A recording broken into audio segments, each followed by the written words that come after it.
Buenas tardes, amigas y amigos. Antes que nada, gracias por venir, por hacer el esfuerzo de sobrevivir al sol que empieza a apretar de nuevo para llegar al espacio Bertelsmann, de vuestra casa, vuestro trabajo, vuestro centro de estudio. Hemos querido organizar este debate, seguramente no en el mejor mes ni en el mejor día.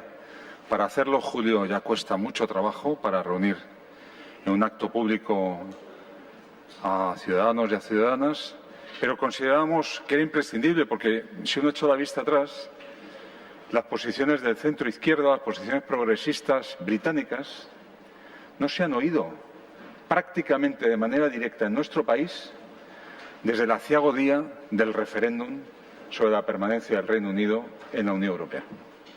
Claro que hemos leído muchas crónicas, escritas, televisivas, radiadas, lo que dice el gobierno británico, pero escuchar directamente al centro izquierda, no. Al centro izquierda, obviamente, pro-europeo. Y por eso hemos querido invitar a Roger Liddell, a Lord Liddell, un buen amigo, laborista y copresidente de Policy Network, que es un think tank británico muy parecido a Fundación Alternativas. Yo diría que de lo más parecido que hay en Europa. Un think tank que no tiene afiliación partidaria, un think tank, por lo tanto, independiente, que se sitúa en el centro izquierda y que trata de hablar desde la calidad para tener credibilidad y generar confianza en los decisores públicos y privados y, desde luego, también entre la opinión, entre la ciudadanía. Nosotros, como Fundación Alternativas, hemos trabajado antes y después del referéndum bastante sobre el Reino Unido y su relación con la Unión Europea. A mí me gustaría citar dos trabajos encargados a la Fundación por el Parlamento Europeo. El primero de ellos sobre los temas constitucionales del acuerdo establecido en su día por el primer ministro Cameron y Bruselas. De ese trabajo fueron autores Mercedes Guinea y Francisco Aldecoa. Y después del referéndum, otro documento, otro estudio encargado por el Parlamento Europeo a la Fundación, en este caso sobre los derechos adquiridos de los ciudadanos europeos que residen en el Reino Unido y viceversa, del que fueron autores dos catedráticos de la Universidad de Castilla-La Mancha, Diego López Garrido, que es el presidente del Consejo de Asuntos Europeos de la Fundación Alternativas, y Antonio Fernández Tomás. La acogida de ambos documentos fue muy positiva en la Eurocámara y yo, que he estado ahí algún tiempo, sé que la Eurocámara es muy exigente cuando encarga estudios para los diputados. La calidad de esos trabajos ahí está patente, se han distribuido, son punto de referencia para muchos estudiosos. Habéis visto que el título que hemos puesto es El Reino Unido en presente continuo, como ese tiempo verbal que nos indica que hay que utilizar para hablar de lo que está pasando justo en el momento, de manera continua, progresiva. Al fin y al cabo, lo que está ocurriendo en el Reino Unido desde, repito, el aciago día del referéndum y más todavía desde las pasadas elecciones generales anticipadas. Queremos hablar, por lo tanto, de la situación política en el Reino Unido, porque sigue habiendo una situación política en el Reino Unido ligada indefectiblemente al Brexit, pero también con sus características propias. Y, por supuesto, de la relación del Reino Unido con esa situación política en Europa. ¿Qué va a pasar con el Brexit? ¿Cuáles son las posibles alternativas? Hay muchos en España que rápidamente dicen, pero si vamos a estar mejor en la Unión Europea sin el Reino Unido, vamos a poder ir más deprisa, vamos a poder todo lo que impedían y obstaculizaban. Aquí hay miembros de la Convención, como el presidente de Borrell, como Diego, como el que les habla, que tuvieron que sufrir los frenos británicos en la Convención. Pero yo no estoy entre ellos. Yo no estoy entre ellos. Prefiero tener un amigo problemático dentro que a un amigo fuera. Y creo que es imposible entender la Unión Europea y Europa en general sin la aportación británica. Por lo tanto, en ningún caso creo que sea una buena noticia que el Reino Unido se vaya de la Unión Europea. Otra cosa es cómo se organice con el Reino Unido la Unión Europea que estamos llamados a crear después de la crisis para tener más y mejor Europa, y que yo espero sea una unión política federal, y no me resisto a decir que un día se pueda denominar los Estados Unidos de Europa. Pero evidentemente es un asunto que está sobre la mesa, que hay que debatir. ¿Qué va a pasar? ¿Cuál puede ser el resultado? ¿Cuál es la posición del Gobierno y cuál la del principal partido frente al Gobierno en el Reino Unido, el Partido Laborista con Jeremy Corbyn al frente? ¿Cuáles pueden ser las consecuencias para el Reino Unido y para la Unión Europea? ¿Cuál debe ser la actitud de España? Su Majestad el Rey está hoy, precisamente en Londres, en visita de Estado. Tenemos muchos intereses allí. Tenemos casi 17 millones de turistas británicos que visitan nuestro país anualmente, cientos de miles de residentes, miles de españoles trabajando en el Reino Unido. En fin, esto no es una cosa para tomarla a la ligera. Y de eso se trata, de discutir. A mí me gusta mucho, y con esto termino, un medio digital británico que se reclama como portavoz de los Remainers, de New European. Este fin de semana publicaba un artículo que tenía un título que decía: la cuestión no es si, sino cuándo va a terminar la farsa del Brexit. Lo decía con palabras muy duras. Yo no sé si es una farsa o no, pero que conviene a unos pocos y perjudica a unos muchos europeos, británicos o no, sí lo tengo claro. Pero para eso tenemos a Roger junto a un elenco que va a presentar ahora Rafa Panadero, el redactor jefe internacional de la SER, para clarificarlo. Quiero agradecer finalmente a la Friedrich Ebert Stiftung, ese amigo para siempre que cualquiera desea tener a su lado en todo momento, y a la cadena SER y, por supuesto, al espacio Bertelsmann, como siempre, por su colaboración para este debate. Muchas gracias.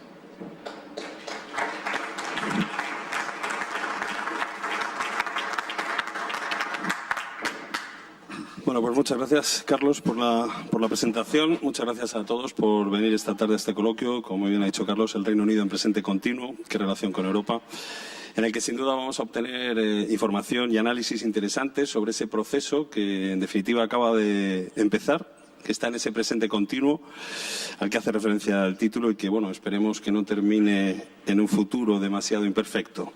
Ahora mismo la incertidumbre es máxima. Creo que nadie sabe cómo puede terminar esto y quizá después de esta tarde tampoco lo vamos a saber, pero seguro que al menos sí que tendremos más datos para entender lo que vaya a ir pasando a partir de este momento. Les voy a recordar el formato que hemos cerrado para este coloquio. En primer lugar habrá la intervención inicial del señor Roger Liddell. Después abriremos un turno de intervenciones del resto de invitados. Intentaremos que no se alarguen demasiado. He pensado en unos 5 minutos por invitado, abierto a formular preguntas e intercambiar opiniones entre todos.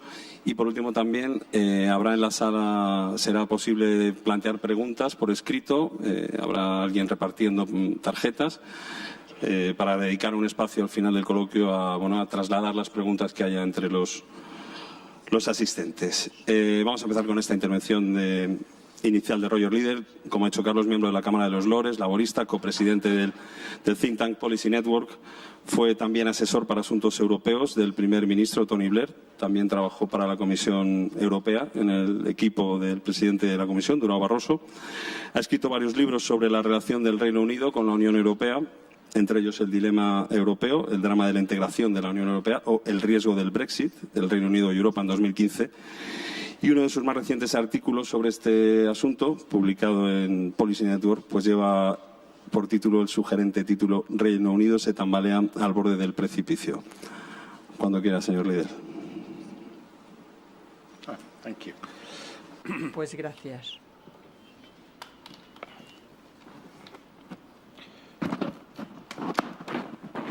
Well, thank you very much for Muchísimas inviting me, gracias por haberme invitado. Carlos. I've greatly enjoyed today. It's been He disfrutado mucho really de este hot día. here in Madrid. Hace mucho calor, efectivamente, en Madrid. All I'd say is Y that lo que tengo que the comentar heat ahora here es will que be el as calor nothing no va a ser once the nada Brexit debate una vez que el debate truly del gets Brexit underway de in verdad Britain se inicie in the Inglaterra. autumn. en el otoño, and when en we el próximo face otoño. Y cuando nos enfrentemos what I believe are a not lo just que going yo to be creo hard choices, que van a ser but unas probably elecciones a muy major difíciles. political Sobre crisis todo habrá una crisis of política de almost gran relevancia 1940 de proportions las in British proporciones de government. That's 1940 a en el bold gobierno statement to start with, británico. but Esa es una I think that declaración really muy that is atrevida where para we're empezar, heading. pero yo creo que hacia ahí es Because precisamente I hacia donde nos found as a dirigimos. social democrat Porque yo the encuentro que como result of socialdemócrata que el resultado referendum last del year to be referéndum del año extremely pasado depressing. es sumamente deprimente. I thought that there was Yo pensaba a que way forward efectivamente for había un camino Britain hacia to el try and futuro stay para que as el Reino close as Unido possible continuara to the European lo Union. más cerca posible de la Unión Europea. But I've seen Pero no clear strategy no he visto una estrategia from clara Theresa May's government por parte del for gobierno de Brexit. Theresa May What para el we've had Brexit. Lo que sí que in hemos its place tenido of a strategy en lugar de is esa a estrategia constant ha sido reiteration una of the reiteración mantra constante that del Brexit mantra means de Brexit. que Brexit significa Brexit. And no one has ever explained Brexit. Y nadie what that ha means, explicado lo que and we're significa en nowhere realidad. nearer having wasted bueno, over a year habiendo perdido in prácticamente knowing un año, what it todavía means no sabemos for Britain's qué relations significado with tiene Europe and para las Britain's relaciones de relations with the Inglaterra rest con Europa of the o de world. Inglaterra con el resto del And from mundo. where we Y stand desde here, donde nos as encontramos of en today, este I momento, honestly a don't fecha de know hoy, what's going to prácticamente es que no sé qué es lo in que va a Britain. ocurrir en I Inglaterra. think anything could Creo happen que puede on pasar Brexit. cualquier cosa con el Brexit. But what I'm trying to do, just Pero very lo que briefly, voy a intentar hacer muy is brevemente explain es why we are explicar where we el are, por qué nos encontramos en give el you punto some en que nos scenarios encontramos, for what I think aportar might algunos be possible, escenarios de lo que yo pienso and que then talk a little podría bit ser about what it posible y means for luego Britain and the hablar un poco EU. de lo que significa Now, why todo we esto are para where Gran we are, Bretaña y la Unión Europea.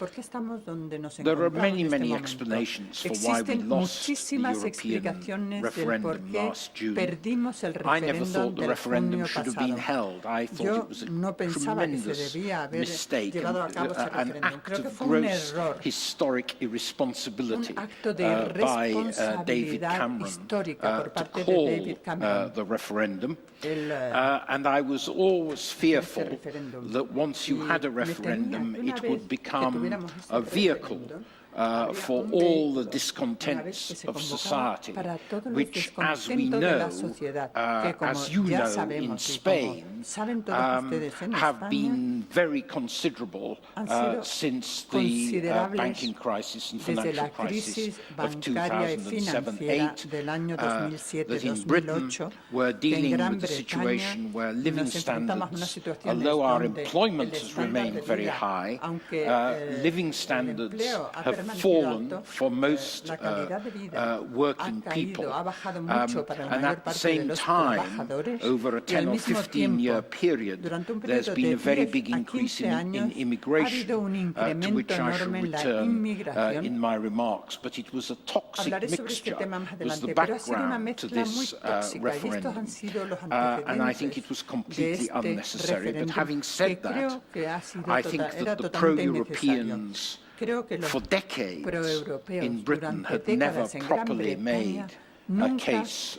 for Europe. bueno, So I defendieron think bien, that, a Europa. and I count myself Y as a British yo me pro-European, so I cuento think como I'm un in part to británico blame pro-europeo, o sea for que the en fact parte that soy we lost culpable del hecho the referendum. de haber We fought perdido an ese extremely referéndum. bad campaign. Tuvimos It una was all campaña based on malísima, Project Fear, solo basada not en on miedo a los proyectos, a positive y no basado argument en los argumentos for our membership of the positivos European para que Union. siguiéramos siendo And I think miembros this was de la Unión symbolized Europea. by the fact Y esto that queda simbolizado en el hecho de que the main slogan el of the eslogan leavers principal de was los que take querían salir de Europa back era control, recuperen el when we should control, have been arguing cuando deberíamos haber that in argumentado fact que de it hecho was through our membership era of a the través European de ser Union miembros de la Unión that we Europea could donde control efectivamente podíamos events controlar and los policies acontecimientos, that as a políticas, nation eventos state we were no longer able to do. So no argument was made that, if we want to tackle climate change, the only way we can do it is by being part of a bigger union. If we want to have free and fair trade with China, it's much better to be part of a big economic bloc. If we think that we face challenges in Europe in terms of Trump in the United States, Putin in Russia, religious civil war in the Middle East, and very big problems in Africa of underdevelopment and migration pressures. If we're surrounded by all these problems, how can it be that by leaving the European Union, we give ourselves more control to deal with them? But that kind of argument was never properly made in the campaign.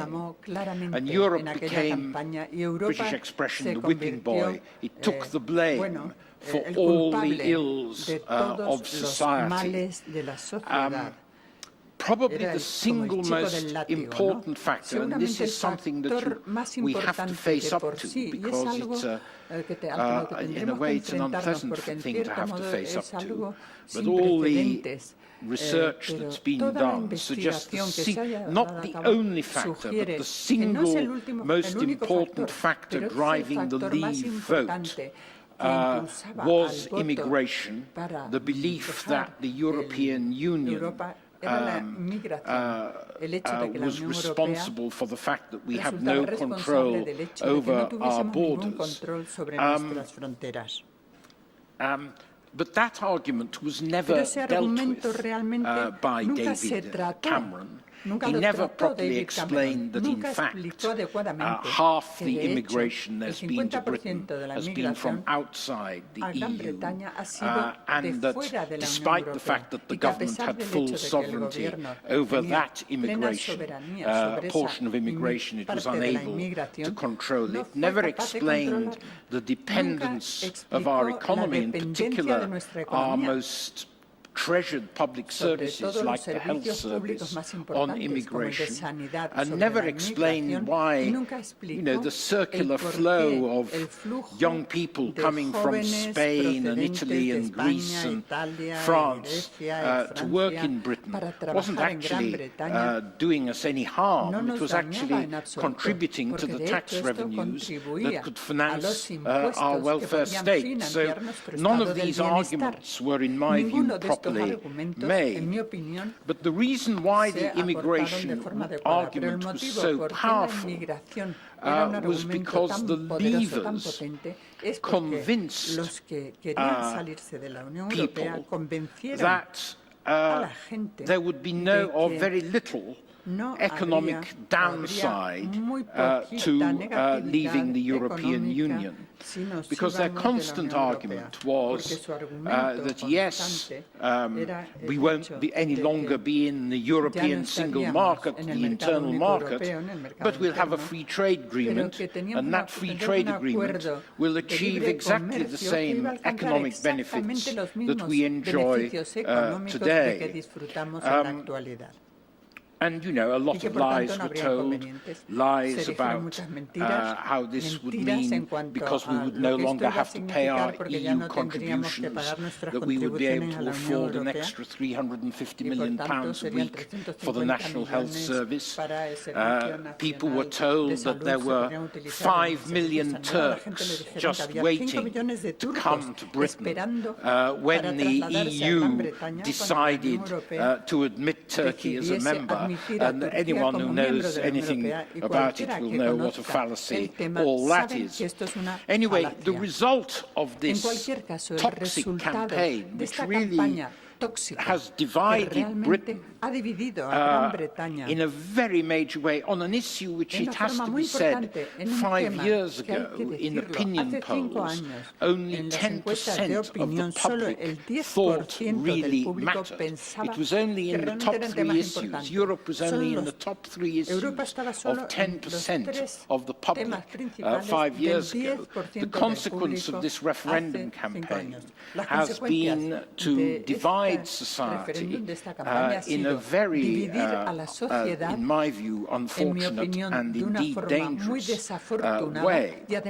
And what's happened since is that the Conservative government committed itself to a series of red lines for its Brexit negotiations, which in my view make it virtually impossible to achieve a sensible, balanced agreement with our European friends and partners. And their red lines are no jurisdiction of the European Court of Justice in the United Kingdom, that Britain must control its borders, and that we must end paying vast, what are described as vast sums into the European budget.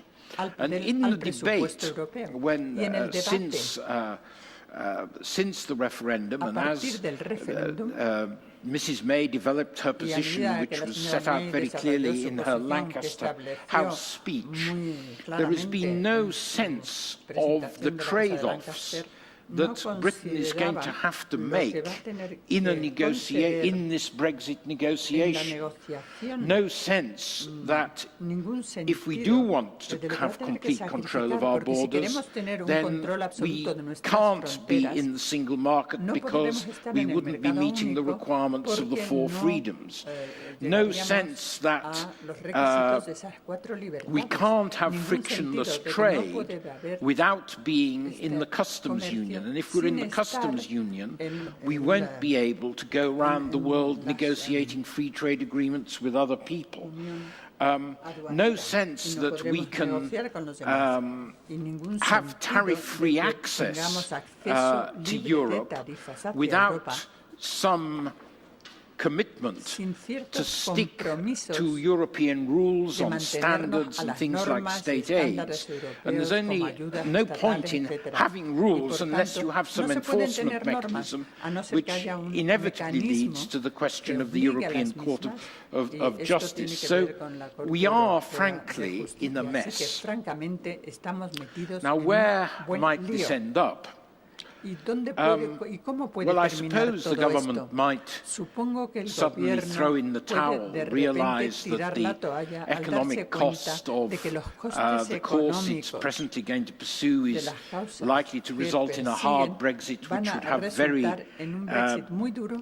damaging consequences for the British economy. I suppose that's possible. I don't think it's very likely, because, again, as I see it, the government has basically prioritised the unity of the Conservative Party and keeping on board the most hard Brexiteers in the Conservative Party over the British national interest.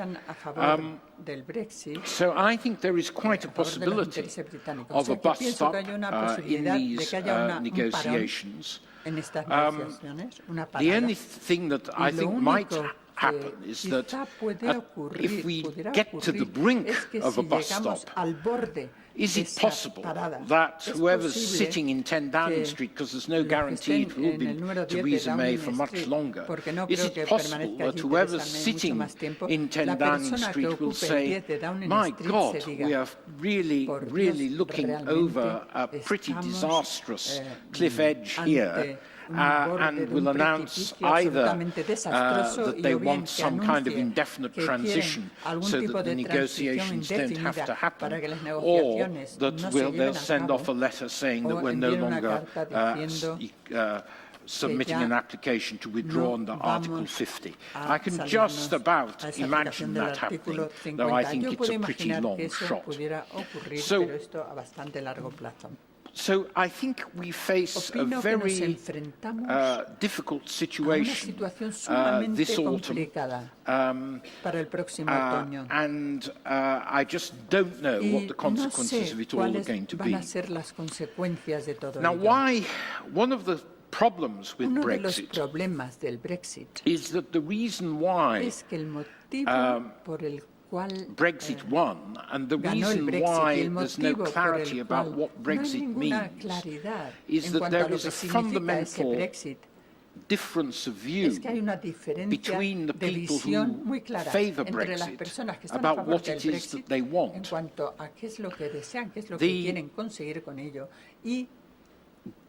There is what I'd call the Global Britain faction among the Brexiteers. The Global Britain faction, of whom among which is very popular on the Conservative backbenches and is represented by people like Liam Fox and David Davis in the cabinet, basically think that European Union membership has in some way held Britain back from its global role. So it's basically, in my view, a romantic idea of Britain still being this imperial power beyond the seas, as it were, and it's dressed up not in that backward-looking way, but as saying, oh, you know, the balance of power in the world is shifting to Asia. It's to Asia that we should be looking, not to Europe, not to the courts. I always remember that one of the Brexiteers described the Eurozone as a corpse, and we were tying ourselves to a corpse by being committed to the European Union. It's this idea that we can liberate ourselves from European regulation, which is very, very strong. But the trouble is, of course, first of all,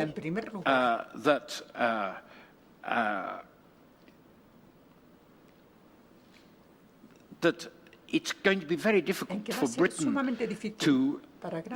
to substitute through lots of free trade agreements with wonderfully big economies like New Zealand, to substitute the benefits it's very difficult to see how the gains from these free trade agreements could outweigh the loss of our present free trade with the European Union, which is 50% of goods trade.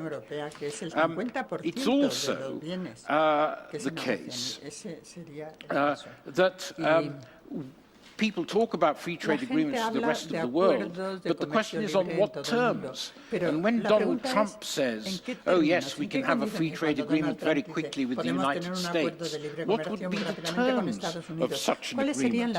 I suspect not very palatable to British public opinion. So I think that this global Britain strategy is flawed.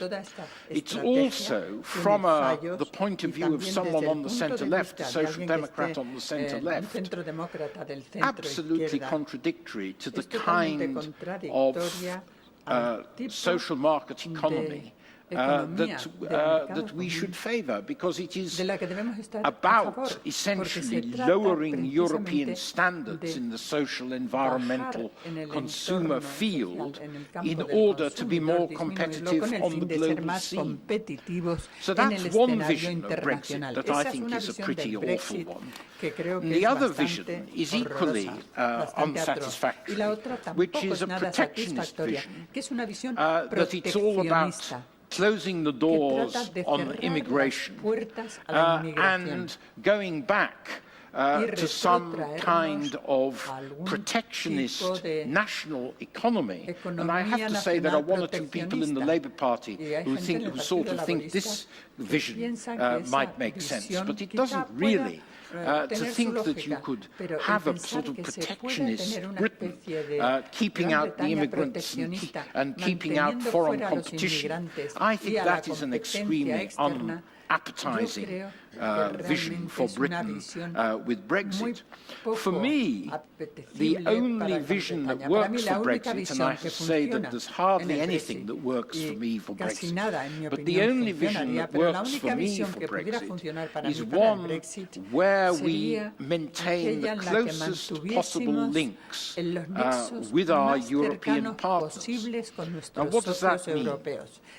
I think it first of all means trying to remain members of the single market and accepting the compromises necessary to achieve that.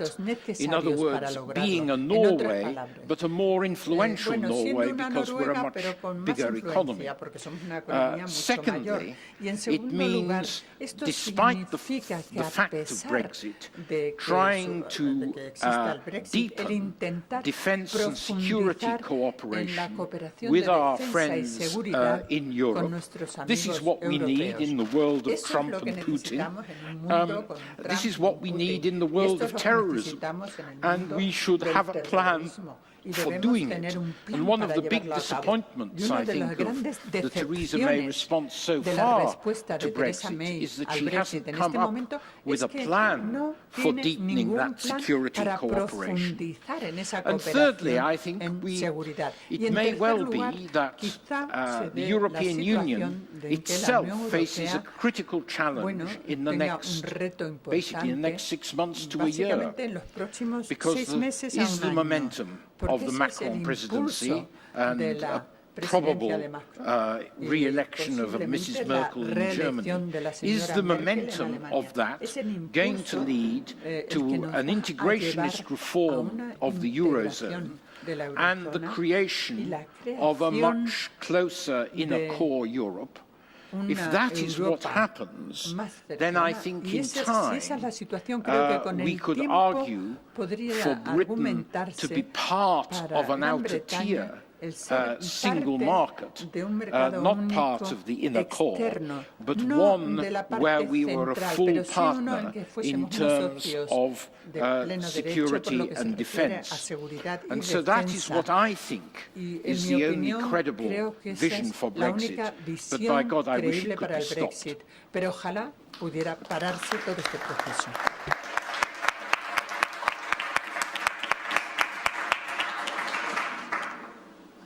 Muchas gracias, señor Liddell. Ha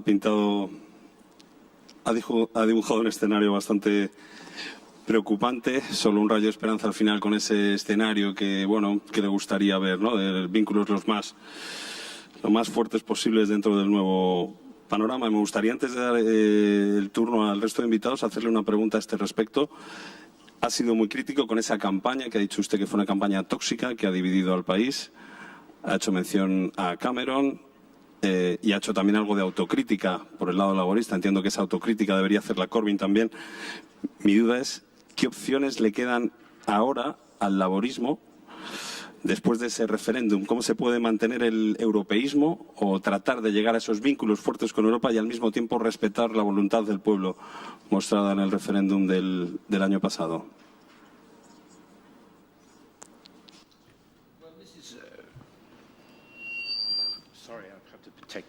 This is a real challenge. Es un reto de verdad. There are two. The Labour is overwhelmingly a pro-European party. There were only 10 Labour MPs in the last Parliament Solo hubo 2 miembros laboristas en el Parlamento que apoyaron el Brexit, y 220 supported que staying in the apoyaron European el Union, quedarse en la Unión and that's Europea. true of the majority of Labour members, including the trade unions, and including the majority of the young members who have joined because of Jeremy Corbyn. They are overwhelmingly pro-European. Jeremy himself comes from a left tradition una tradición de izquierdas regards Europe que as a capitalist ve club. Europa como un club So he is capitalista, not con lo cual a great no es enthusiast un gran for entusiasta Europe, de and that Europa, was evident y esto in quedó the clarísimo referendum en el last referéndum year. del año But pasado. there's also a serious también political hay una serie problem de that problemas many políticos Labour que MPs muchos face, miembros del Parlamento which is that laboristas tienen. there is a fundamental Hay divide. una división fundamental. In the recent general election, En las últimas Labour made elecciones, gains, los particularly laboristas in areas iban where the ganando más en vote las to zonas stay en las in que Europe querían had been quedarse very en strong. Europa. In university por towns, ejemplo, in areas, in constituencies where there are a lot of young people, in London, in many places where the Remain vote had been high, where the Leave vote had been high, primarily because of immigration as the issue. In many constituencies in the North and Midlands that Labour MPs represent, they are aware that their constituents want greater control over immigration. I think Labour has got to be very clear with people that the only Brexit that makes sense is a jobs-first Brexit, and that is what Labour is now saying. But Labour hasn't gone, as yet, the logical next step from jobs first to say what we want is to remain a member of the single market like Norway. And that is because it doesn't want to face up to the argument about the four freedoms. Now, there is division in the party on this subject. We had a rebellion in the Commons and a rebellion in the Lords, of which I was part last week, on this question of the single market. Chukwuemeka led 50 Labour MPs into the lobby with Labour abstaining, arguing that we should be in the single market. So there is a party divide on this issue. My view is very strongly is that that staying in the single market is the fundamental position that Labour should go for in the months ahead.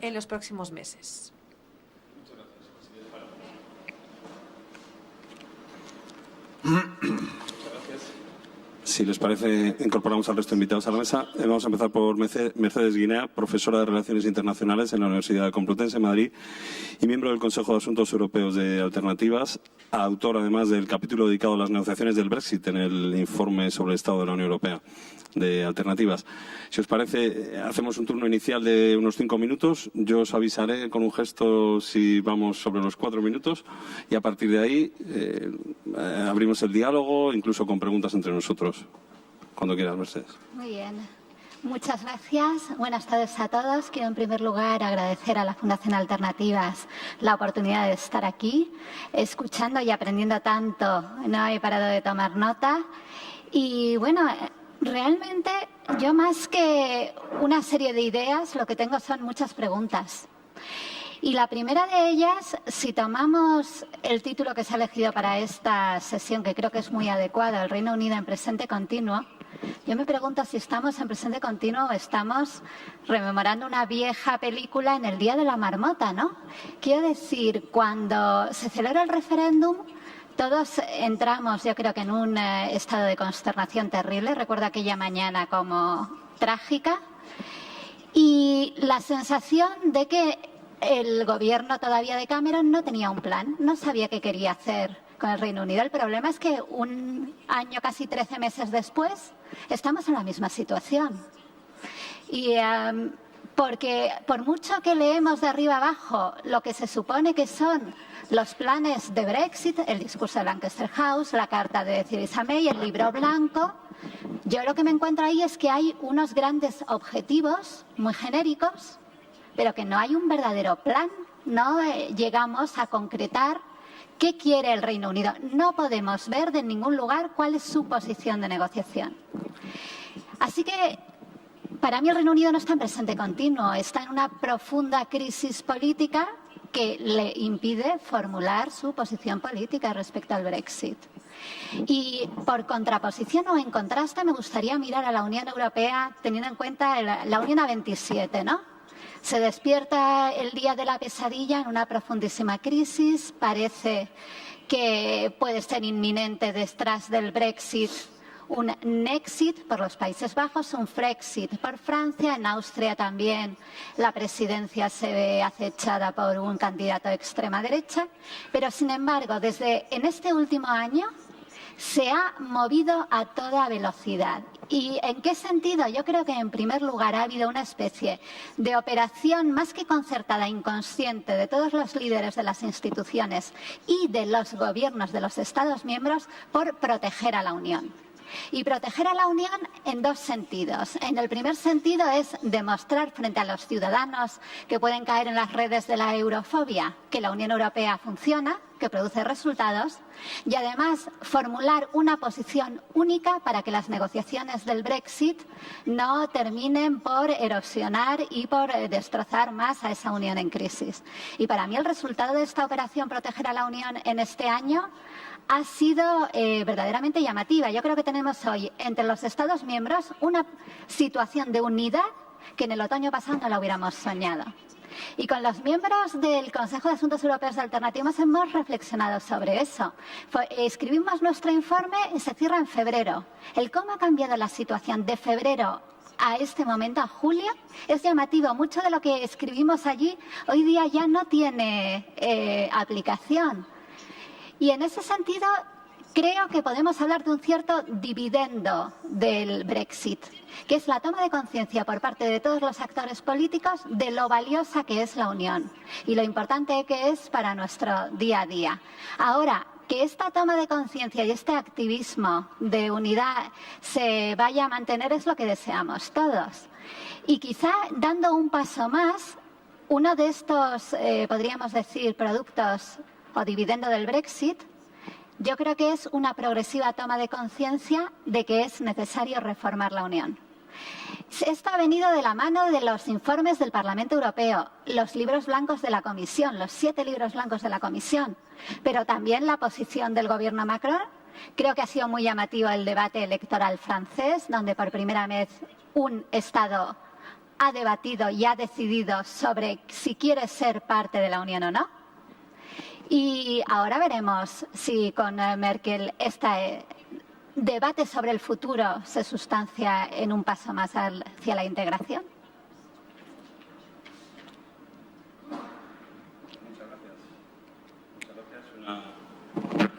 gracias. Una visión optimista, o por lo menos un aspecto positivo que puede haber traído el Brexit, ese fortalecimiento de la Unión Europea. Nos acompaña también Jero Mas, actual representante de la Fundación Ebert en España, estudió Ciencias Políticas y Economía en Hamburgo, es doctor en Economía también, y sus áreas de trabajo de mayor interés son el futuro del Estado del Bienestar, el proceso de integración europea y el desarrollo de la socialdemocracia en Europa. No sé si por hilar con la idea de la profesora Guinea, puede salir incluso fortalecida la Unión Europea después de este Brexit. ¿Ha servido como vacuna el Brexit frente a los populismos? Yeah, maybe I should. Bueno, quizás before I describe also a bit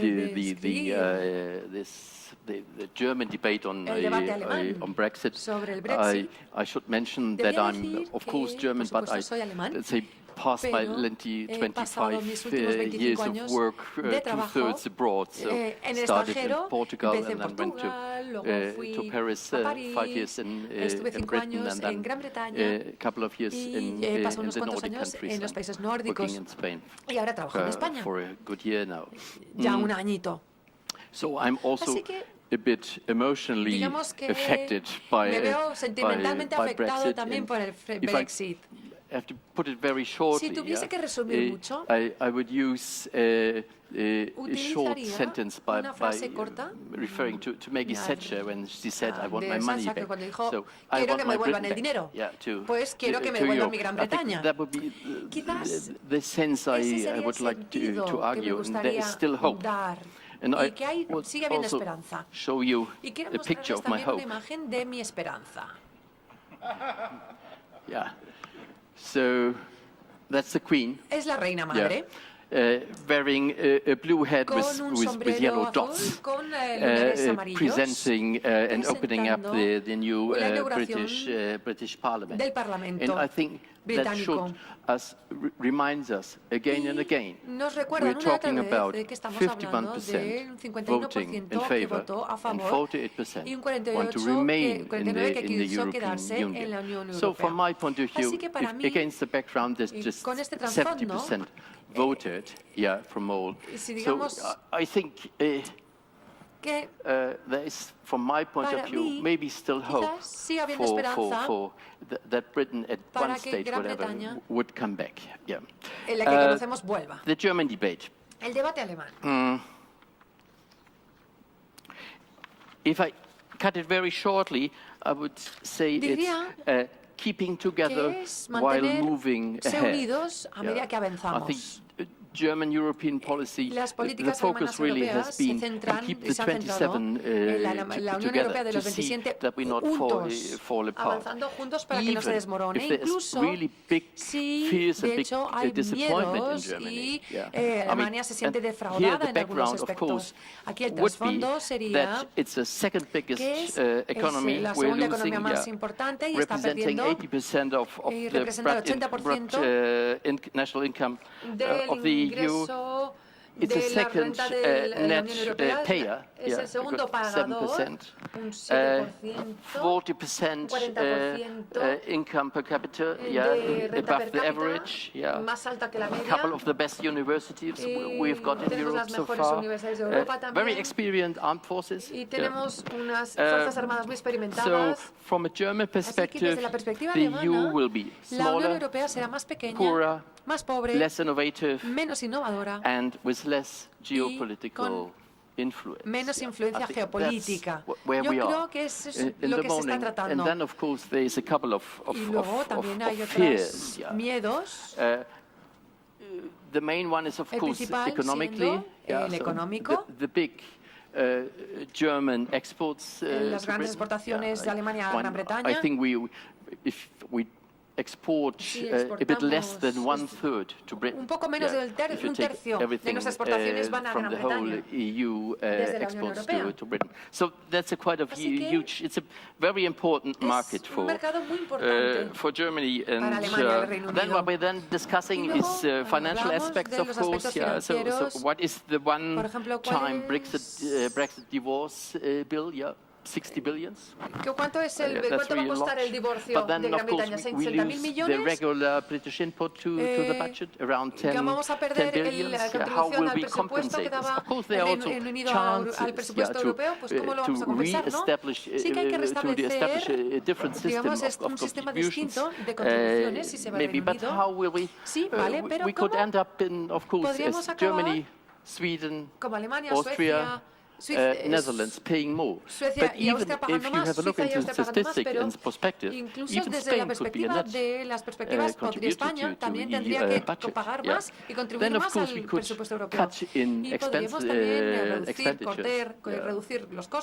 Hopefully more in agriculture than in the future-looking areas like defense or research and education, universities, migration, etc. By the way, I'm really looking forward to President Macron when it comes to cutting in agricultural subventions. Roger, that reminds me, we had a workshop, I think it's been in 2002.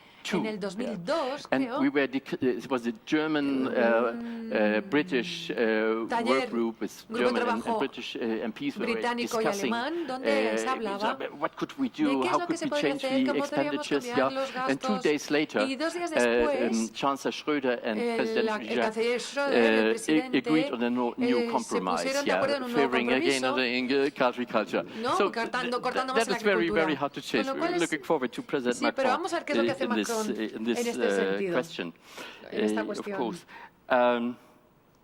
Yeah, and then we'll discuss financial market hablamos de los mercados financieros y los servicios de mercados financieros, los servicios financieros, sí, a Frankfurt, que se haga más grande, algunos bancos y algunas empresas ya han empezado a redistribuir sus sedes, no solo a Frankfurt, sino que también a Madrid y a otras ciudades.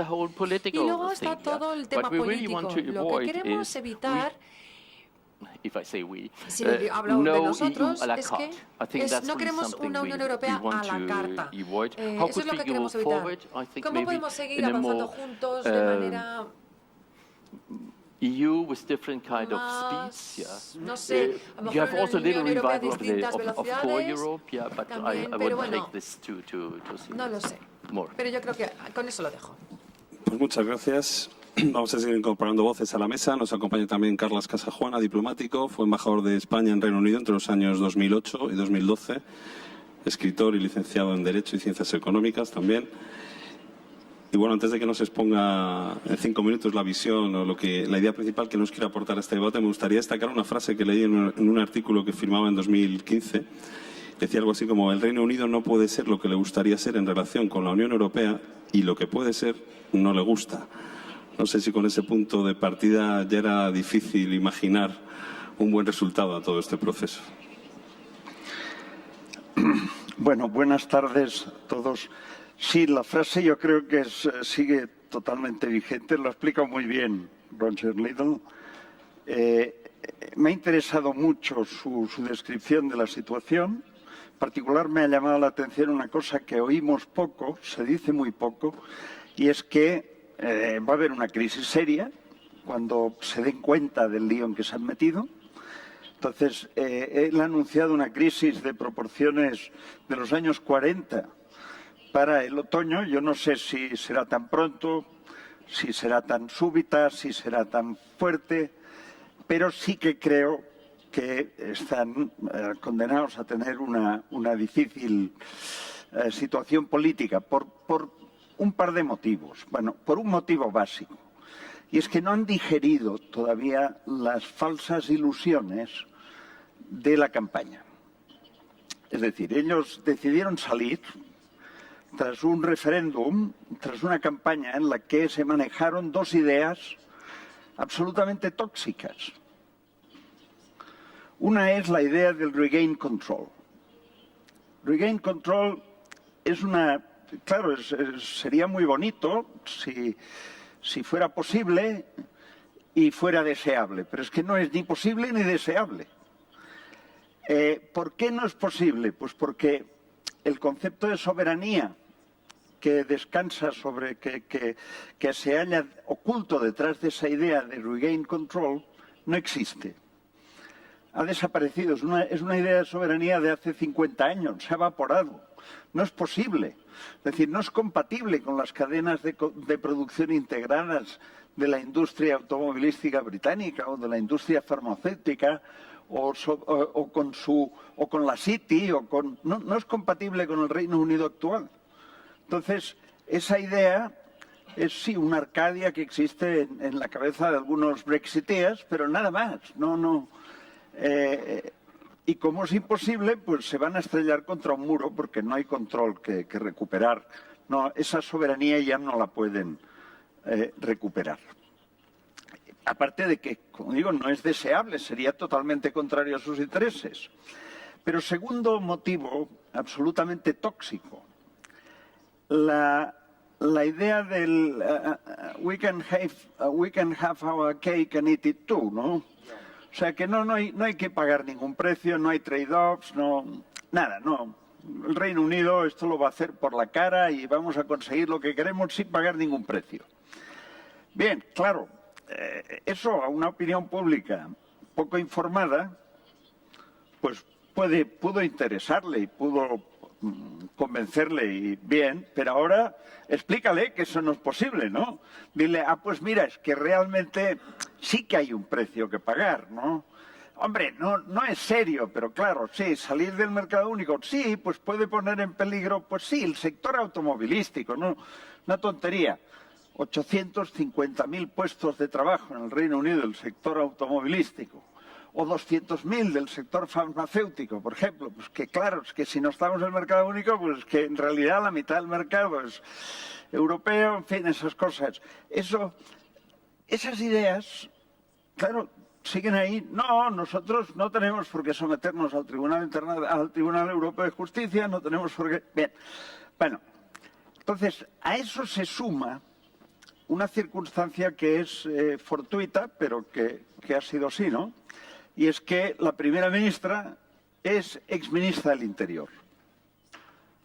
Bien, no tendría nada malo si no fuera que es la primera ministra que no ha sido antes, yo creo que mucho tiempo, que no ha sido antes ni canciller ni líder de la oposición. Y eso quiere decir que es la primera ministra en mucho tiempo que no tiene una idea clara del país que gobierna. Entonces, en este caso, además, el ser exministro del Interior gravita mucho sobre la cuestión del Brexit, porque ella está obsesionada con dos cosas que son importantes, pero que no tienen la importancia que ella le da, que son la inmigración y la sumisión al Tribunal Europeo de Justicia. ¿Por qué no son tan importantes? Bueno, la inmigración fue muy importante en la campaña, pero es un falso problema. Falso problema desde el punto de vista la mitad de la inmigración procede de países de fuera de la Unión Europea, es decir, que ya la pueden controlar. Si no la controlan, pues es porque no saben o no han podido hacerlo, pero los medios ya los tienen. Entonces, ¿a qué conduce hablar de que vamos a recuperar el control en nuestras fronteras, vamos a reducir a menos de 100.000 inmigrantes al año, cuando no han sido capaces de reducir a esa cifra ni siquiera los que proceden de fuera de la Unión Europea? ¿Verdad? Entonces, hay ahí un problema, aparte que prescindir de los inmigrantes de la Unión Europea les crearía un problema muy grave. Pero segunda cuestión, es que hay un problema que ese no es inexistente, no es falso, pero es muy difícil. No es insoluble, pero es muy difícil, que es el de la sumisión a la jurisdicción del Tribunal Europeo de Justicia. Es que si renuncian, si quieren no estar sometidos, ahí se condenan a un Brexit muy duro, con un precio muy alto. Yo creo que nadie les ha dicho todavía cuál es el precio, en términos de puestos de trabajo, como ha explicado muy bien Roger Little, y entonces, pues, el momento en que vean cuál es el precio, ahí empezará una discusión seria, que probablemente empiece con una crisis política seria. Pero esa discusión creo que no ha comenzado, y de ahí la confusión existente.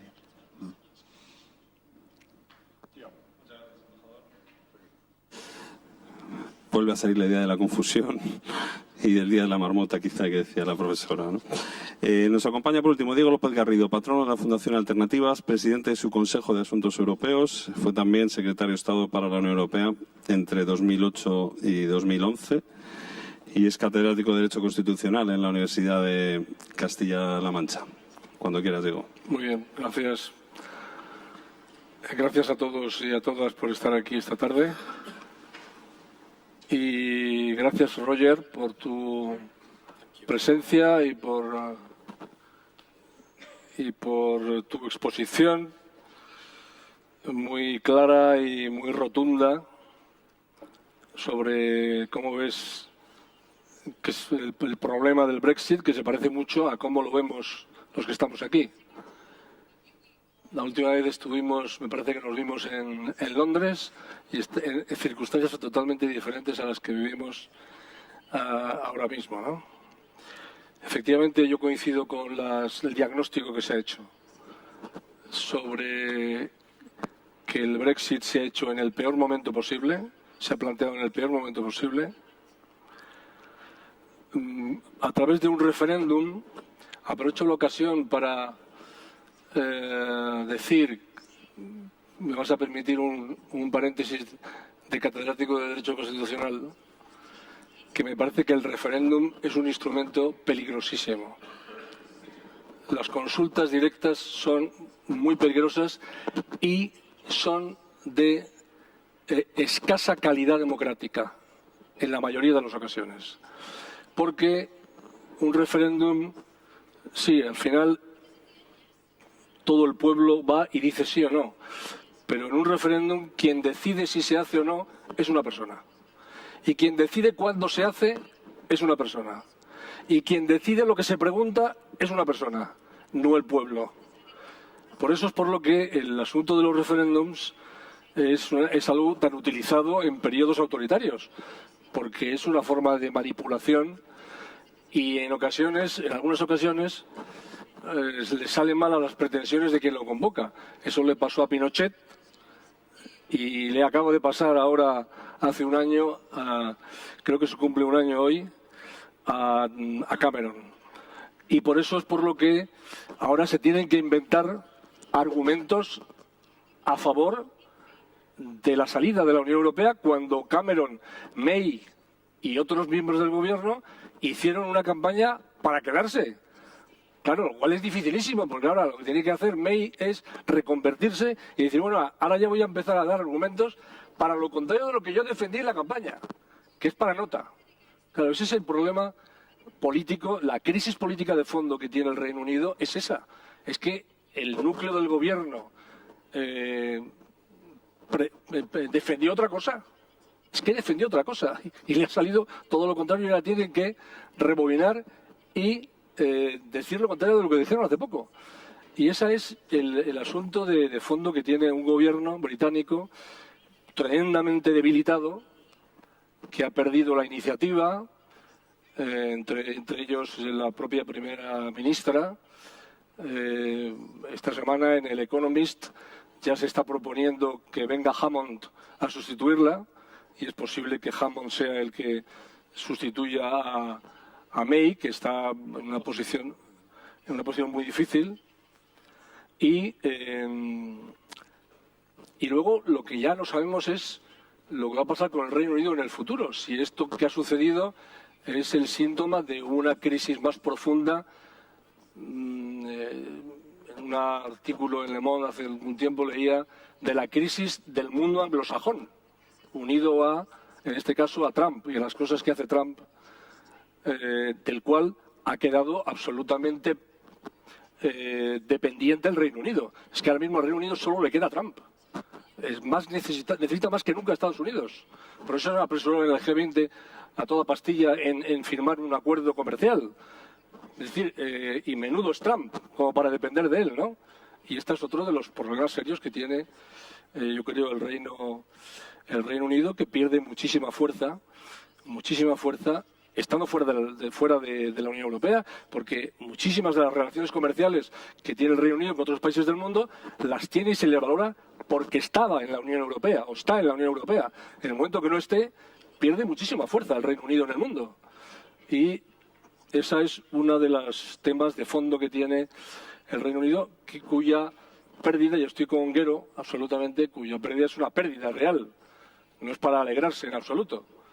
Es una pérdida real y, entre otras cosas, porque el Reino Unido es una gran democracia, es una gran democracia europea. Y es una pérdida para la Unión Europea, que esa gran democracia europea, yo creo que en el siglo XX prácticamente es el único país de Europa que no ha sufrido un periodo autoritario, el Reino Unido, y el Reino Unido se va a perder, si Dios no lo remedia, para la Unión Europea. Pero, dicho eso, yo quisiera mantener aquí una tesis, que es, creo que se deben evitar las tentaciones por el Reino Unido y por la Unión Europea de hacer un Brexit duro o hacer una negociación a cara de perro y que termine realmente mal. Yo creo que eso sería un mal negocio. Creo que no debe ser esa la actitud ni del Reino Unido, de los Global Britain, que decía antes Roger. Creo que debía ponerse en esa posición Corbyn y pararle los pies a algunos arrogantes como Boris Johnson, que hoy, esta mañana, en el Parlamento británico, estaba ya diciéndole a los europeos que esperen sentados si el Reino Unido va a ceder, y va en una expresión cuasi chulesca que le ha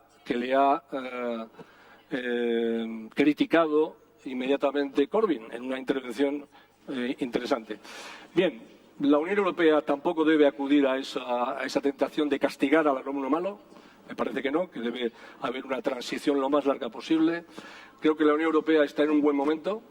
En este momento nosotros, Roger ha utilizado la expresión momentum.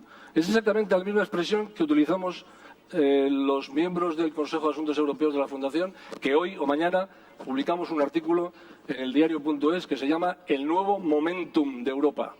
O sea, hemos utilizado la misma palabra para describir la situación de la Unión Europea, que creo que se debe relanzar. El informe de este año de la Fundación se llama así, relanzar Europa, no lo contrario.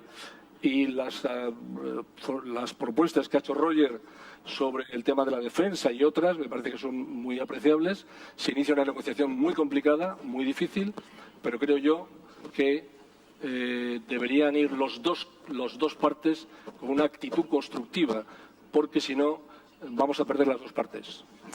Muchas gracias, Diego.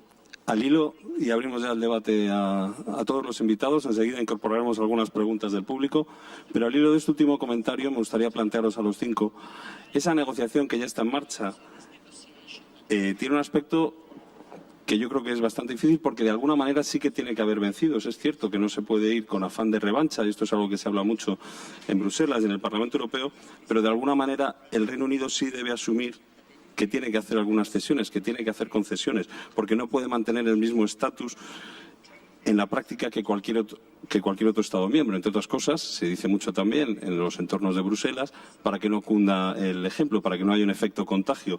Pero al mismo tiempo, claro, sigue siendo un país vecino que comparte valores, que comparte objetivos, que comparte intereses. ¿Cómo se puede manejar esta dualidad en la negociación que ya está en marcha? No se puede entrar en el revanchismo. Señor líder, si le parece.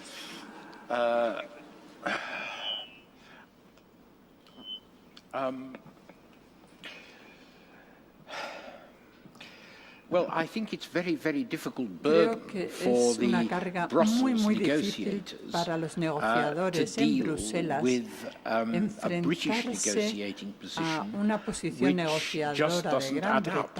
I think it's very, very difficult for them. I don't know. And I mean, my big fear personally is that Boris Johnson sounding off about the financial contribution and all that. I'm sure, by the way, there will be a need for a compromise on the figures that the Commission have said. But the point, my fear is that there will be elements in the Conservative Party who will be quite happy to see a breakdown of these negotiations and to put the blame on the bloody-minded Brussels. That's what will be that's what they'll say, and they will be backed up by with hysterical press articles in the Daily Mail, the Daily Telegraph, and the Sun. And we've seen all this before. It is a real possibility. Now, what I'd like to see is the government's position to fall apart under the weight of its own contradictions. But you can't be sure that that's what's going to happen. It could end up very nasty, and it could end up with a rift that would be serious and long-lasting between Britain and the continent, which I don't think any of us would like to see.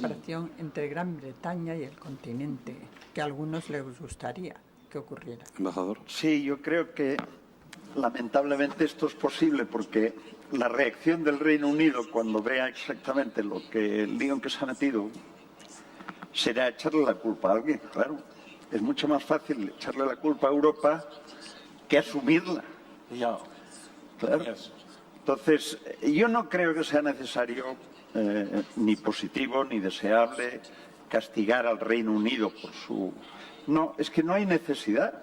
Ellos se han castigado. Ellos se han expulsado de la Unión Europea y se van a enfrentar a una serie de opciones que van a ser todas peores que la que tenían dentro. Entonces, no hay ninguna que sea mejor. De acuerdo con el Tratado de Lisboa. Y ese es el problema. Es decir, es que la Unión Europea tampoco tiene tanto margen para negociar. Las 4 libertades, pues son indivisibles. Es que, ¿qué quiere usted que le diga? Hay un tratado. Suponiendo que los negociadores ese día se durmieran y alguien les echara un Valium en el café y consiguiera el Reino Unido lo que quisiera, no, los ciudadanos europeos podrían decir, lo siento mucho.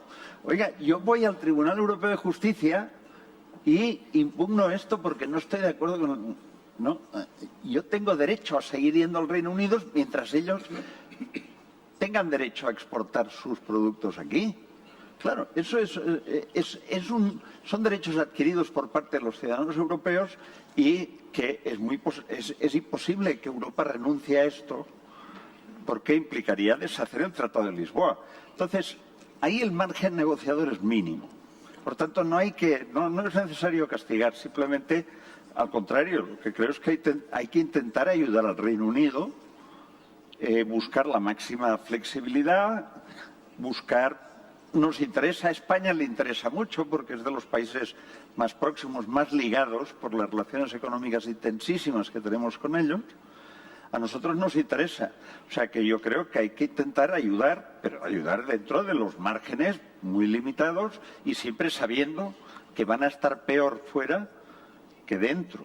Sí, quizá esa imagen... A partir de ahí, probablemente ellos caerán en lo que ha dicho la histeria del Sun, del Daily Mail, claro, del Daily Telegraph, etcétera, y bueno, pues que echarle la culpa a la Unión será la vía más fácil para asumir el inmenso error que han cometido. Pero esa idea quizá la tenemos más clara en Europa que en el Reino Unido, quizá por esa campaña que fue basada en una imagen ideal que quizá es imposible de llevar a la realidad. No sé si querías... Profesora Merced. Estoy de acuerdo. Creo que la papeleta de los negociadores, especialmente los europeos, es dificilísima. De todas maneras, quiero poner una nota de optimismo. Yo confío en el tradicional carácter pragmático inglés. Siempre lo he entendido, desde la época de los piratas. Y espero que siga rigiendo. ¿Y qué es lo que espero?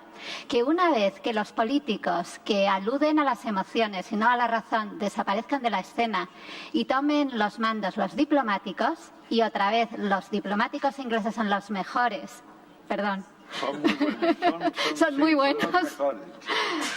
Entonces, que podamos llegar a un acuerdo. De esos acuerdos que la diplomacia está llenos, que políticamente parece que dice una cosa, pero el diablo está en los detalles. Y que ese acuerdo enormemente complejo lleve a que políticamente parezca que la situación cambia mucho, pero prácticamente sigan estrechamente ligados a la Unión.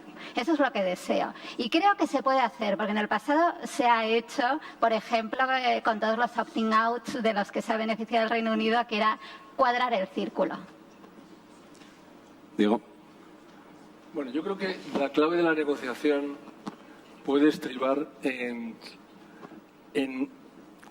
hacer algo que no está previsto exactamente en los tratados, pero que es eso que podríamos llamar el periodo transitorio. En los tratados lo que está previsto es, hay 2 años para hacer la salida, el break, que acaba en marzo del año que viene, en marzo dentro de 2 años, en 2019, y luego, a continuación, hay que establecer ya las relaciones futuras, muy complejas, todo el tema del mercado único, de en fin, muchísimas cosas, aspectos complejísimos, hay que hacerlo después. Entre la negociación que se ha iniciado ya, ahora, que durará 2 años, y que espero que termine en una negociación o simplemente en que te vas, porque eso es lo que prevé el tratado. Si no llegas a un acuerdo en 2 años, el Reino Unido se va, ipso facto, o pelegis, está fuera. Pronto, me parece que el 19 de marzo, el día de San José o el 20, pues está fuera, si no han llegado a un acuerdo.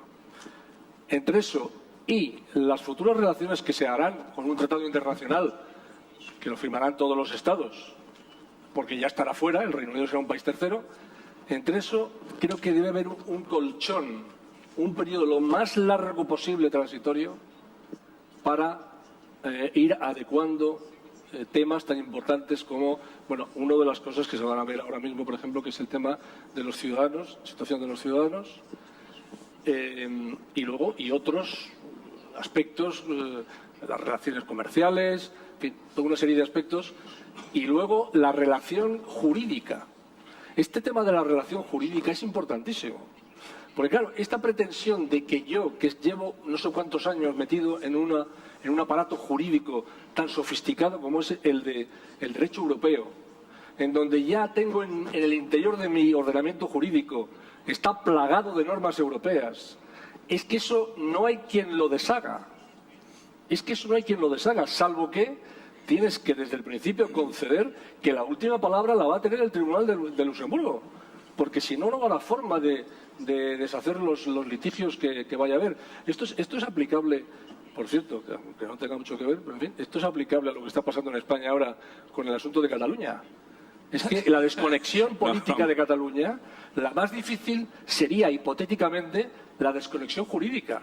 Es que como tú desentrañas todo eso, eso es un tema muy complicado que solamente se puede lograr si hay un periodo transitorio largo para ir resolviendo los problemas en donde el papel del Tribunal de Justicia de la Unión Europea tendrá que aceptarlo el Reino Unido, como dice, por cierto, hoy el Financial Times en su página, en la portada, que es una de las cosas que ya están dándose cuenta el gobierno británico de que van a tener que aceptar durante un cierto tiempo. No vamos a abrir aquí la caja de Pandora de Cataluña, que ya le dedicamos bastante tiempo en los medios en vez de hablar de Europa, que es de lo que nos gustaría hablar.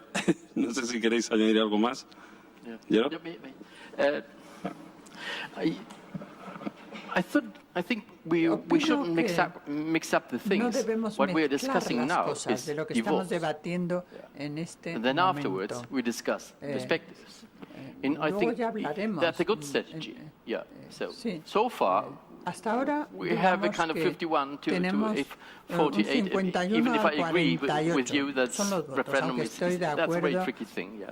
But that's what we should do now. We go for divorce, but always maybe with an open door. Yeah. As EU Vice President Timmermans said, so we should always have a kind of open door if they want to come back. And then the second step, maybe then in 2 years' time or whatever, is perspectives. Well, Roger, you mentioned Norway. Yeah, I mean, so that is being part of the European Economic Area. But I've been working there for a couple of years. If you have a look at Norway, they really adapting to European regulations and laws quicker than most of the other EU member states. Yeah. They don't have this kind of problems with accepting norms, etc. Their problem is really just, and that's why they are ready to pay for it and they can afford it. Of course. They have problems with this democracy thing. Yeah. Maybe with a country just 100 years independent, yeah, from Sweden and then former colony of Denmark. That's understandable, but I think that's a very, very special perspective. Then you have the Swiss option, yeah, bilateral agreement. Then you have the expensive free trade regime, Canada. Yeah, so I hope that Zoe wouldn't vote against this again. Yeah, if it comes to not a CETA, but maybe a beta. Yeah. And then you have association agreements like with Turkey and Ukraine, and then you have the WTO framework. In the moment, we don't have.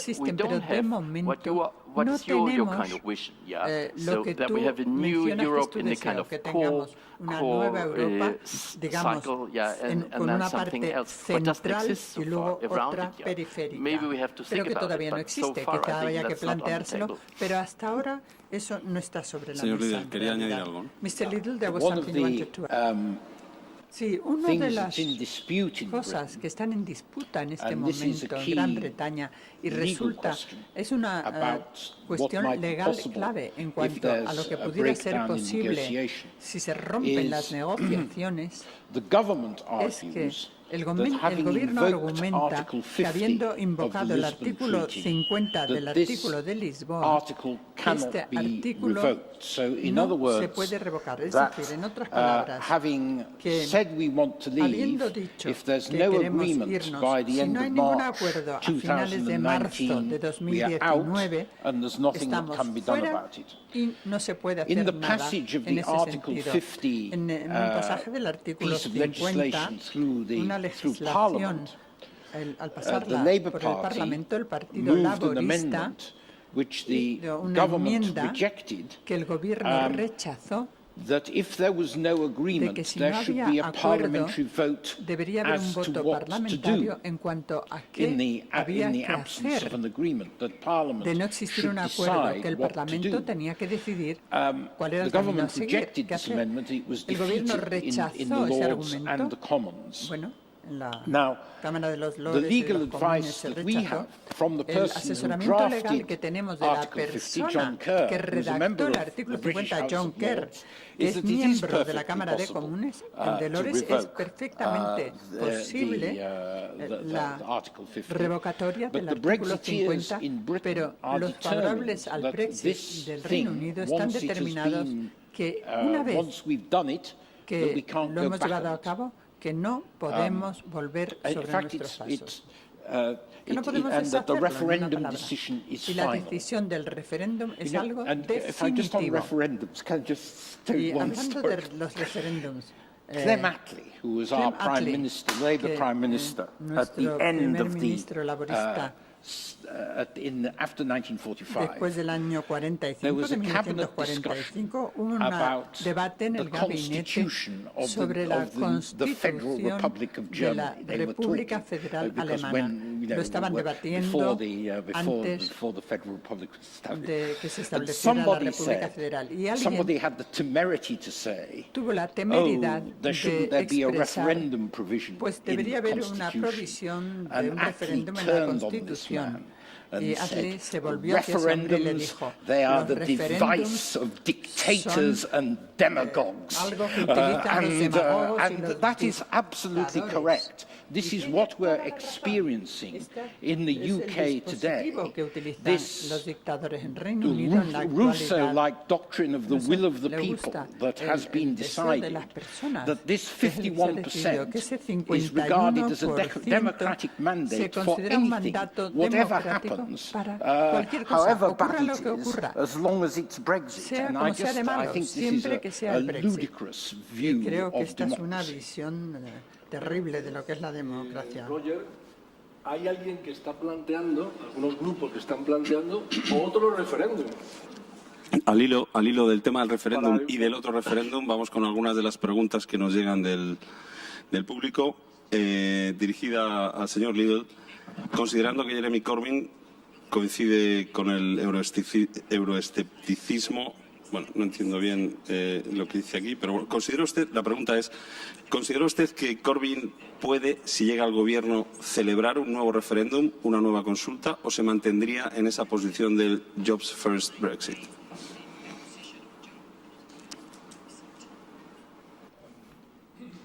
Well, I think we're some way from the question of a second referendum. Lejos del tema de un segundo referéndum. Un segundo referéndum solo se produciría si tuviéramos una ruptura, un caos político que yo espero, y a partir de ahí quizá haya una demanda, una exigencia de un segundo referéndum validando la decisión de permanecer.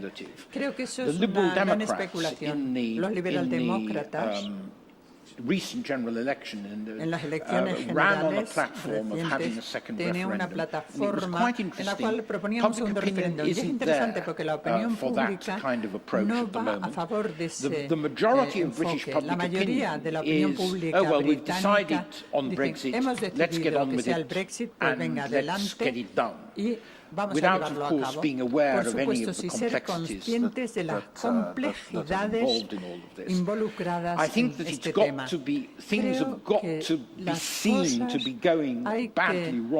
tienen que ir muy malamente antes de que la cuestión de dar marcha atrás sobre esta decisión y llevar a cabo y convocar un segundo referéndum. Muy mal tendrían que ir las cosas. Hay otra segunda pregunta que la firma José Antonio Martín Pallín. Entiendo que va también para el señor Liddell. Nos pregunta si se ha discutido en el Reino Unido sobre el posible abandono del Consejo de Europa y la aceptación de las sentencias del Tribunal Europeo de Derechos Humanos.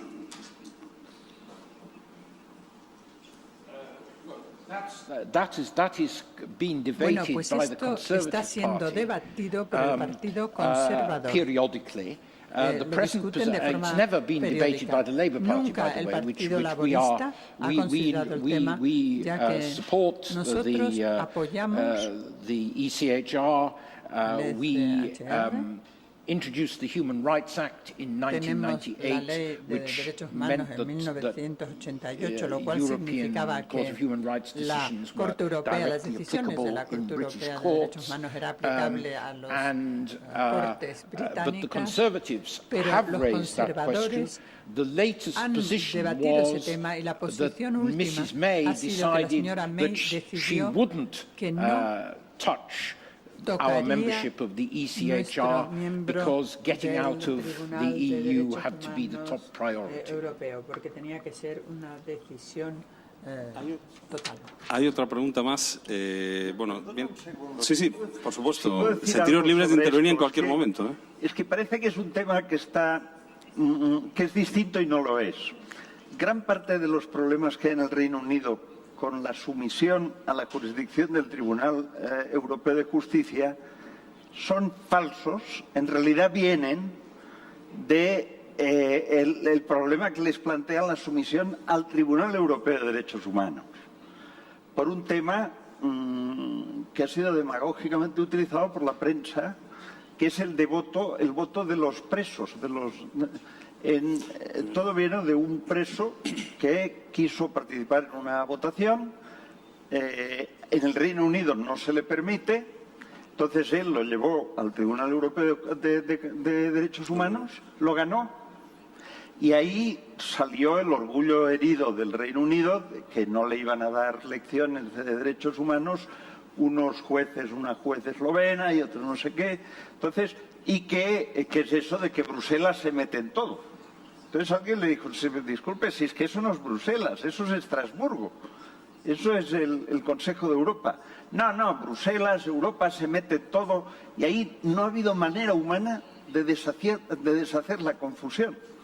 Es algo increíble, cuesta creerlo, pero yo lo viví esos años en el Reino Unido, lo seguía atónito, la clase política británica no conseguía deshacer el malentendido y hacer ver a la gente que eran dos cosas distintas, Consejo de Europa y la Unión Europea, por un lado, y segundo, que si no querían someterse a la legislación europea de derechos humanos, tenían varios mecanismos, pero uno de ellos era denunciar el protocolo adicional de sumisión a la jurisdicción del Tribunal Europeo de Derechos Humanos. Pero eso no, ni se les plantea, porque como son los primeros de la clase en derechos humanos, no. Su orgullo no les permite decir, no vamos a nosotros, no, por Dios, vamos a... No, entonces, como no son capaces de dar ese paso, se engañan y lo confunden todo, y precisamente ese rechazo al Tribunal Europeo está detrás del rechazo que hay hoy al Tribunal Europeo de Justicia, por increíble que parezca. Porque además es que en el Reino Unido es que los jueces son muy poderosos, muy independientes y aplican disciplinadamente el derecho europeo. Son probablemente los jueces que más disciplinadamente aplican el derecho europeo. El derecho que nace de la Unión Europea y el derecho que nace de la jurisprudencia del Tribunal de Estrasburgo. Lo aplican a tope. Son los más disciplinados. No somos precisamente nosotros y los italianos los más disciplinados. Son los británicos. Y claro, Esa es una de las razones por las cuales tienen esa obsesión con el tema del Tribunal de Justicia de la Unión Europea, porque es que luego sus jefes lo aplican, pero vamos, a rajatabla, los jueces británicos, que son muy disciplinados en la aplicación del derecho europeo. Curioso, pero es así. Hay una tercera pregunta, bueno, son varios puntos, pero bueno, yo voy a intentar resumir la idea general que creo que hay detrás de estos puntos, la planteo toda la mesa. Nos preguntan si se está teniendo en cuenta la ciencia como posible elemento de cohesión y movilización. Entiendo que de cohesión en ese escenario que nos planteamos de cómo es el futuro del Reino Unido en relación con la Unión Europea. Si alguien está teniendo esto en cuenta tanto en Reino Unido como en la Unión Europea.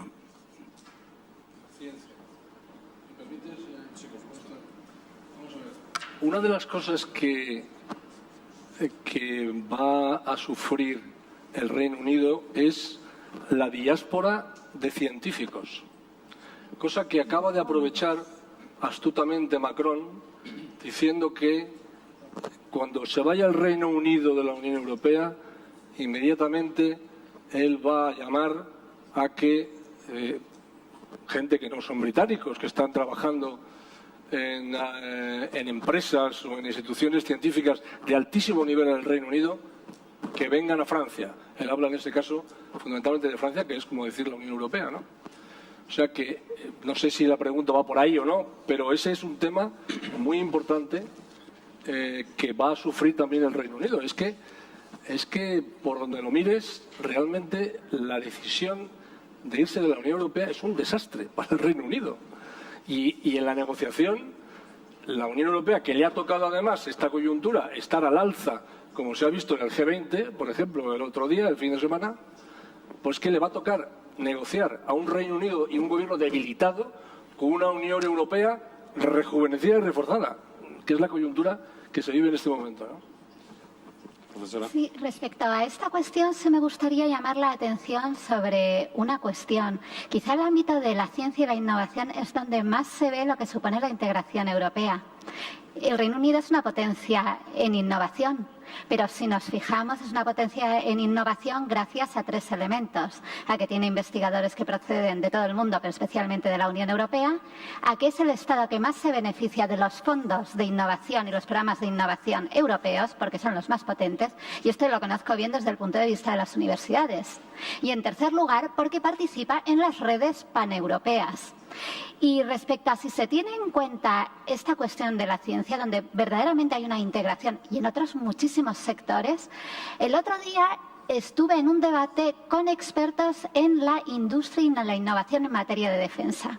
Y ellos, que no son políticos, que no estudian la integración europea, sino que están en el día a día de los proyectos, decían: en nuestro ámbito no va a haber Brexit, porque los intereses son enormemente interdependientes e enormemente potentes. Es decir, políticamente firmaremos, no somos miembros de la Unión, pero se encontrará una vía para seguir trabajando y seguir cooperando igual que al día de hoy. Y a lo mejor esto que lo ven, como que digo, los expertos sobre el terreno, es aplicable a otros ámbitos y aquí podamos seguir teniendo esa cooperación y esa interdependencia estrecha.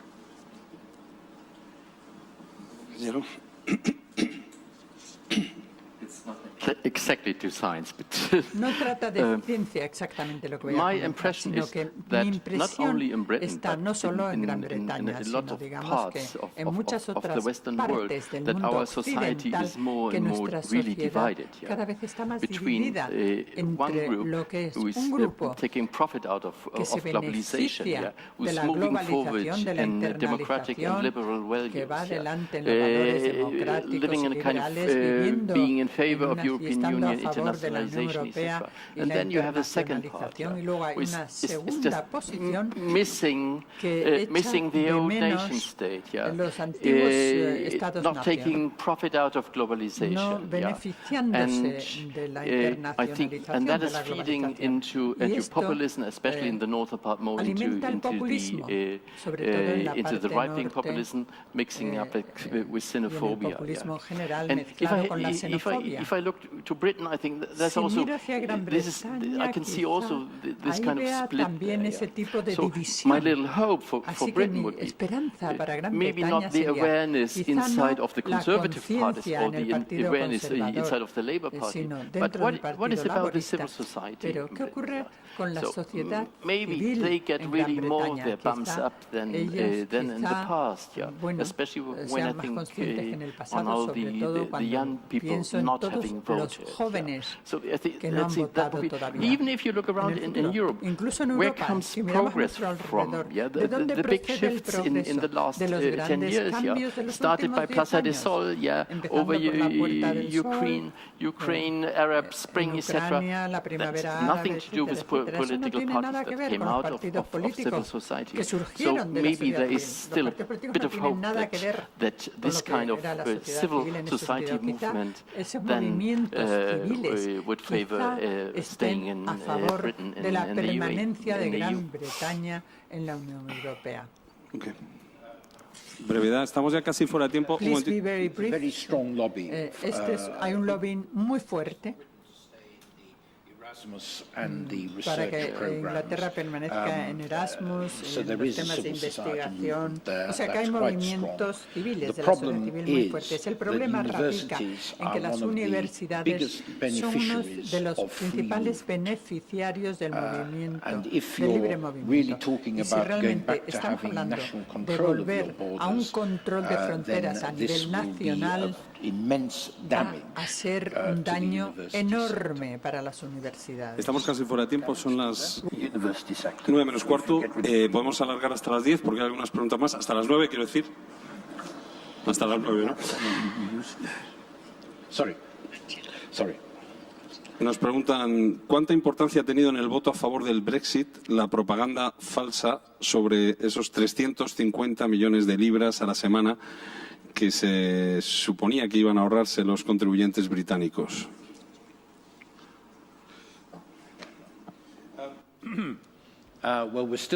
Bueno, seguimos esperando ver ese dinero.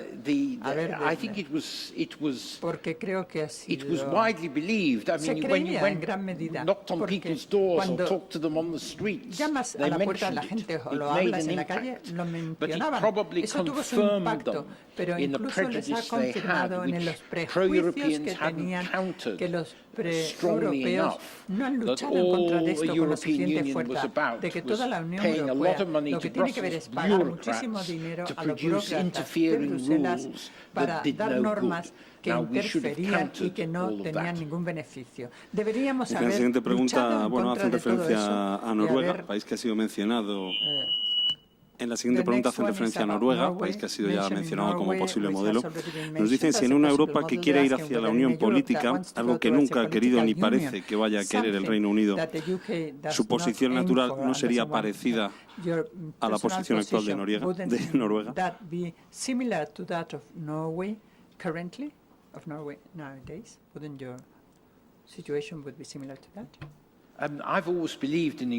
Siempre he creído en una Europa unida. Y para mí es un proyecto político, no solo algo que se lleve a cabo, bueno, pues debido a cálculos de tipo económico financiero, pero nunca hemos tratado ese tema en Gran Bretaña. Desde el inicio, aparte de Edward Heath y Roy Jenkins en los años 1970, nunca ha habido políticos de una estatura que de forma coherente hayan llevado adelante ese tipo de argumento. Sobre el modelo noruego, pues voy con una última pregunta. La hace José Luis Escario. ¿Cómo se va a situar el Partido Laborista frente a ideas como convertir al Reino Unido en un paraíso fiscal para atraer empresas y para atraer dinero? Y si comparten la idea de incluir cláusulas de buena gobernanza fiscal en los posibles tratados de libre comercio que se negocien. Creo que Bruselas va a insistir en todo esto porque lo que queda claro de lo que el señor Bañez ha dicho en el sentido de que una gran preocupación de los Estados miembros es que Gran Bretaña va a ser una especie de Singapur, se convierte en una especie de Singapur, lo que se llama la estrategia de Singapur con pocas regulaciones, una especie de paraíso fiscal. Creo que eso no funcionaría en relación con la economía del tamaño de la de Gran Bretaña. Tiene que haber un acuerdo mutuo con el fin de evitar ese tipo de situaciones. Sí, yo creo que eso fue una fantasmada. Es decir, es simplemente un farol, una idea que, bueno, que algunos tienen en la cabeza como fantasía. Claro, Singapur es un buen ejemplo, ¿no? Singapur fue expulsado de Malasia contra el criterio de Lee Kuan Yew y 20 años después pues multiplicaba la renta per cápita de Malasia en mucho. Entonces es un ejemplo muy bonito, a ellos les gustaría. Pero claro, es que Singapur es una ciudad-estado. Singapur es un puerto, un aeropuerto y unas conexiones internacionales y un centro financiero. Y luego otras cosas, universidades, hay muchas cosas, muy importante como ciudad-estado. Pero claro, lo que no tiene Singapur es un sector del automóvil que mencionaba antes, por ejemplo, con 850.000 trabajadores. Es incompatible. Es decir, no hay un paraíso fiscal que tenga 850.000 personas trabajando en un sector industrial. Bueno, es que hay muchas...